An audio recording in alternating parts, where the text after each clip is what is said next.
기도합니다. 아멘. 하나님의 말씀 민수기 26장입니다. 민수기 26장 1절에서 11절까지, 구약성경 민수기 26장 1절에서 11절까지 한 절씩 교독하기로 하겠습니다. 26장 1절 하나님 말씀입니다.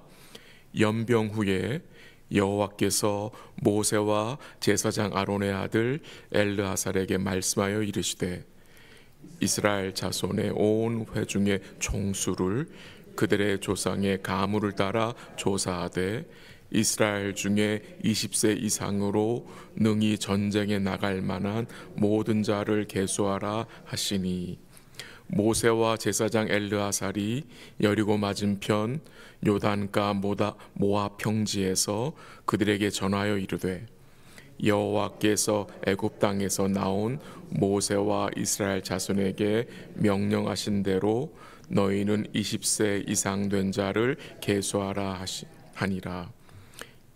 이스라엘의 장자는 르우벤이라.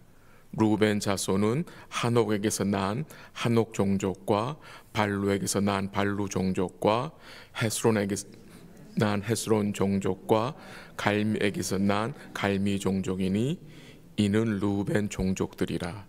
계수된 자가 43,730명이었더라.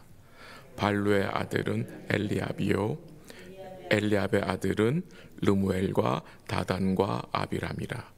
이 다단과 아비람은 회중 가운데서 부름을 받은 자들이니 고라의 무리에 들어가서 모세와 아론을 거슬러 여호와께 반역할 때에 땅이 그 입을 벌려서 그 무리와 고라를 삼킴에 그들이 죽었고, 당시에 불이 250명을 삼켜 징표가 되게 하였으나, 같이 합니다.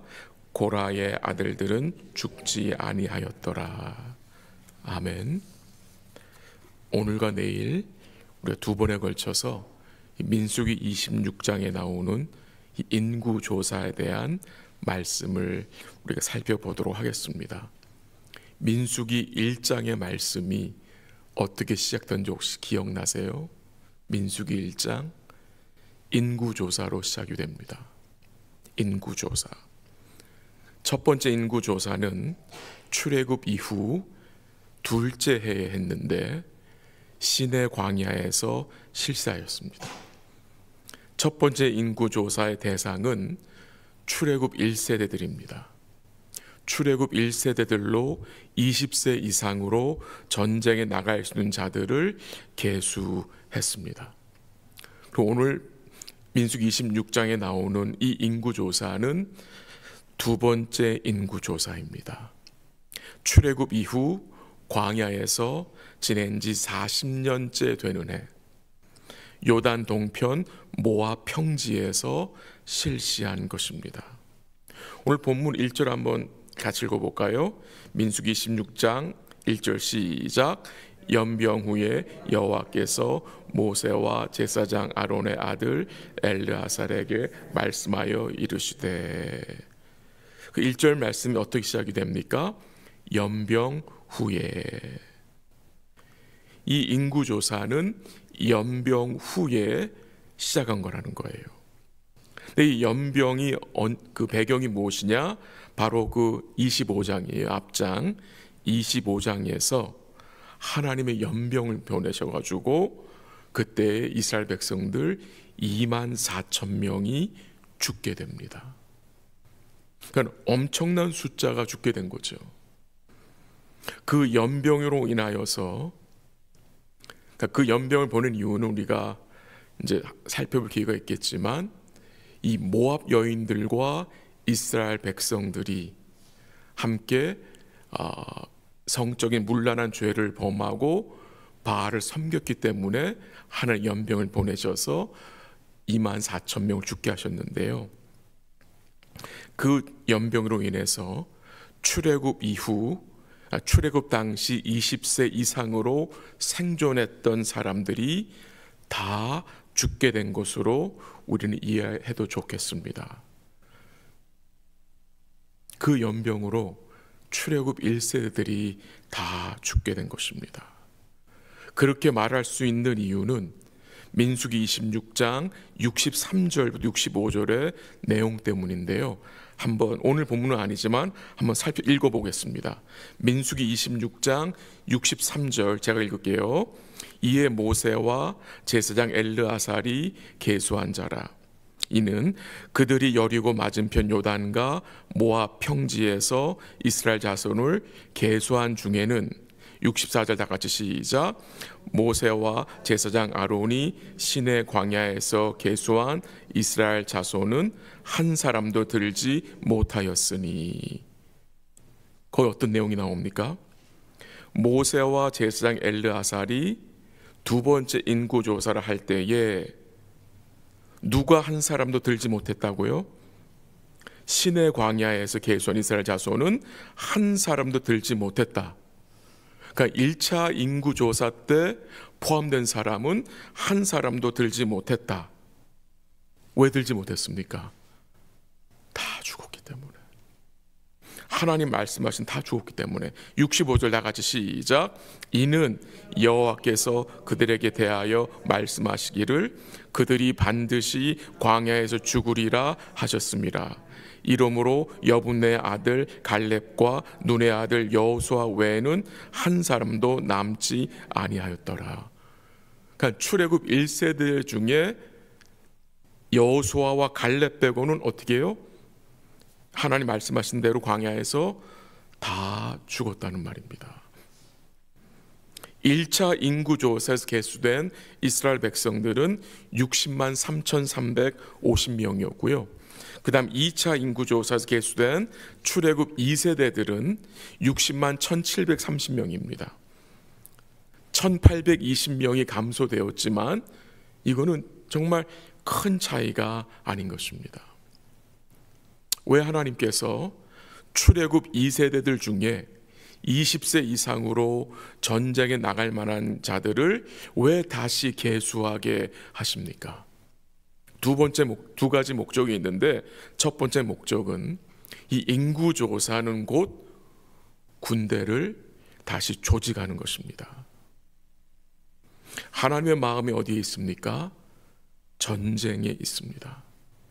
이제 이 출애굽 2세대들이 가나안 땅에 들어가는데 이 가나안 땅에 들어간다 하여서 이 전쟁이 싸움이 끝난 것이 아님을 이 지금 이스라엘 백성들에게 알리는 것입니다. 이 출애굽 2세대들은 약속의 땅에 들어가서도 뭐 해야 합니까? 계속해서 믿음의 선한 싸움을 싸워야 하는 자들임을 이 인구조사를 통해서 뭐 하는 거예요? 다시 깨닫게 하시는 것입니다. 물론 가나안 땅에 들어가면 하나님께서 이 백성들을 통해서 그 땅을 얻게 하실 것이지만 그 허락하신 땅을 얻는 과정에는 이 출애굽 2세대들이 어떻게 해야 합니까? 그 땅을 믿음으로 취해야 하는 믿음의 싸움을 싸워야 한다는 것입니다. 그 목적으로 인구조사를 실시하라고 한 것입니다. 두 번째 이유는 내일 좀 더 자세히 살펴보겠지만 두 번째 목적은 가나안 땅에 들어가서 그 정복한 땅을 분배하기 위함입니다. 그 내용이 자세하게 52절에서 56절에 나오는데요. 요약을 하면 이렇습니다. 인구수가 많은 지파에게는 좀 더 큰 땅을 분배해주고 인구수가 적은 지파에게는 적은 땅을 받게 하는 것입니다. 근데 여기서 중요한 원리는 인구수가 많다고 자기들 마음대로 땅을 차지하는 것이 아니라 그 땅을 어떻게 분배하게 하셨죠? 제비를 뽑아서. 이 내용은 저희가 내일 좀 살피도록 하겠습니다. 마지막으로 언급하고 싶은 내용은요, 이 지파별로 쭉 인구를 계수하는 과정에서 언급되는 내용들이 있는데 그것은 이 이스라엘 백성들의 죄악입니다.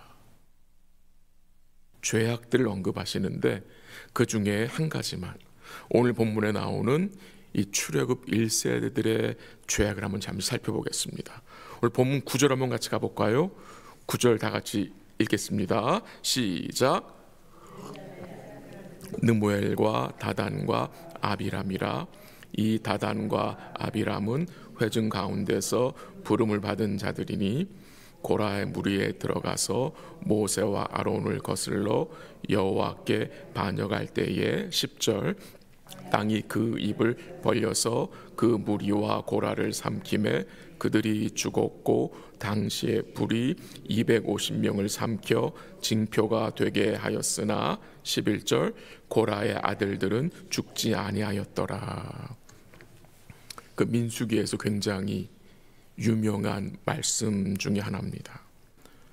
루벤의 자손 중에 엘리압의 아들 다단과 아비람은 반역자 고라의 무리에 동참했습니다. 그래서 그들이 함께 모세와 아론을 거슬러 하나님께 반역했습니다. 그 일로 인해서 죽임을 당한 그 사건을 언급하고 있는 것입니다. 근데 11절에 보면은 고라의 아들들은 죽지 아니하였다는 말씀이 나옵니다. 무슨 말입니까? 이 레위 지파 고라의 반역에 루벤의 후손들이 동참했어요.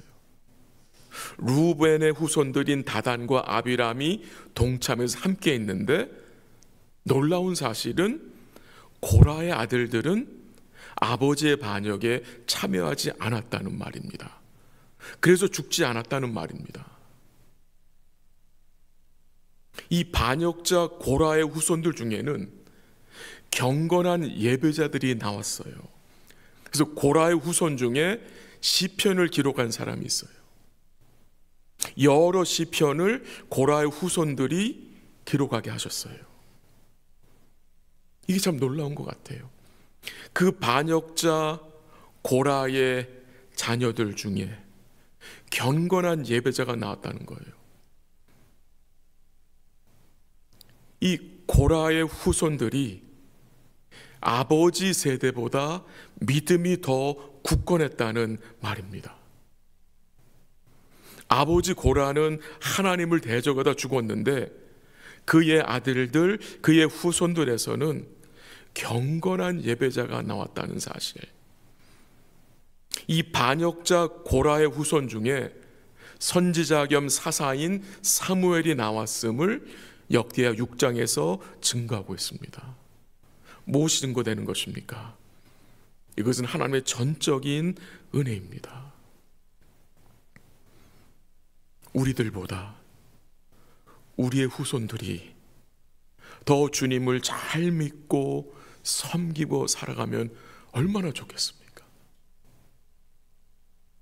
너무나 좋겠어요. 지금 우리들보다 우리의 후손들이 이 출애굽 1세대들은 광야에서 하나님을 시험하여 불신앙 가운데 살았는데 그래서 여호수아 갈렙 외에는 모두 광야에서 죽었습니다. 그들은 약속의 땅에 들어가지 못했습니다. 그렇다고 그들이 다 지옥 갔다는 말은 아닙니다. 모세와 아론도 약속의 땅에 들어가지 못했어요. 그 말은 모세와 아론이 지옥 갔다는 말이 아니거든요. 광야에서 죽은 자들, 약속의 땅에 들어가지 못한 자들이 다 지옥 갔다고 해석하면은 굉장히 무리가 있는 해석입니다. 그 광야에 죽은 이스라엘 그 출애굽 1세들은 교회에게 경고하는 거죠. 그들의 죄악을 우리에게 상기시키는 거죠. 근데 놀라운 사실은 이겁니다. 하나님은 광야에서 새로운 세대를 일으켜 주셨다는 사실입니다. 약속의 땅에 들어갈 수 있는 새로운 세대를 하나님이 이 광야에서 기르셨다는 것입니다. 근데 그 숫자가 어마어마한 거예요. 그 숫자가 출애굽 1세대들과 거의 맞먹잖아요. 뭐가 증거됩니까? 언약의 신실하신 하나님이 이 출애굽 2세대들에게 은혜를 주신 것입니다. 여러분, 이 아침에 같이 기도하기 원하는 것은 우리의 후손들이, 어쩌면 우리 눈에는 우리의 후손들이 그리 신실하게 보이지 않을 수도 있습니다. 그럼 우리는 기도해야 되고요, 하나님이 세워주셔야 되잖아요. 하나님이 우리의 후손들을, 이 2세 교회를, 3세 교회를 하나님이 일으켜 주셔야 되잖아요. 그것을 위해서 우리는 기도하고요, 부모된 우리들은 믿음의 본을 신실하게 우리 후손들 앞에서 보일 수 있기를 기도하고, 오늘 우리 사랑하는 모든 성도들이 우리 주님과 또 주의 말씀을 의지하여 맡겨주신 이 믿음의 선한 싸움, 오늘 하루도 잘 감당하시기를 주의 이름으로 간절히 기도합니다. 한번 기도하겠습니다. 하나님 아버지, 감사합니다. 우리를 불러 구원하시고 또 우리를 그리스도의 군사들로 세워주심에 감사합니다. 우리에게 전신갑주 입혀주심에 감사하고, 믿음으로 우리 각자에게 맡겨주신 이 믿음의 선한 싸움을 잘 싸울 수 있도록 인도하여 주시옵소서.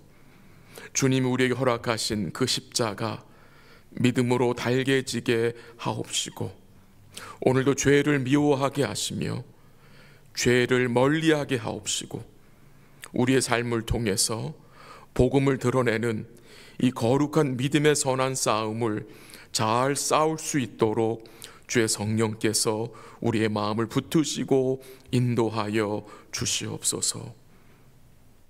하나님 아버지, 우리의 후손들을 축복하여 주옵소서. 믿음의 후손들 되게 하옵시고, 우리들보다 더 주를 잘 믿고 섬기는 거룩한 후손들이 세워지게 하옵시고, 그것을 위해 간구하게 하시고, 그들에게 우리가 믿음의 본을 잘 보일 수 있도록 주님 도와주시고 인도하시고, 부모 세대가 후손들에게 이 불신앙의 모습을 보이지 않도록 우리의 마음과 생각을 주께서 붙들어 주시고 지켜 주시옵소서. 또 이 아침에 주의 은혜를 사모하며 주의 긍휼을 간구하는 사랑하는 주의 백성들에게 은혜를 더하여 주옵시고, 믿음으로 간구하는 그 간구에 주께서 응답하여 주옵시고, 삶의 고통과 아픔과 어려움 중에 있는 사랑하는 주의 백성들, 질병 중에 있는 주의 백성들 주님이 기억하시고 그들의 몸과 마음을 주님이 회복시켜 주시옵소서. 모든 것 주께 감사드리며 예수님의 이름으로 기도합니다. 아멘. 기도하시다가 돌아가시기 바랍니다.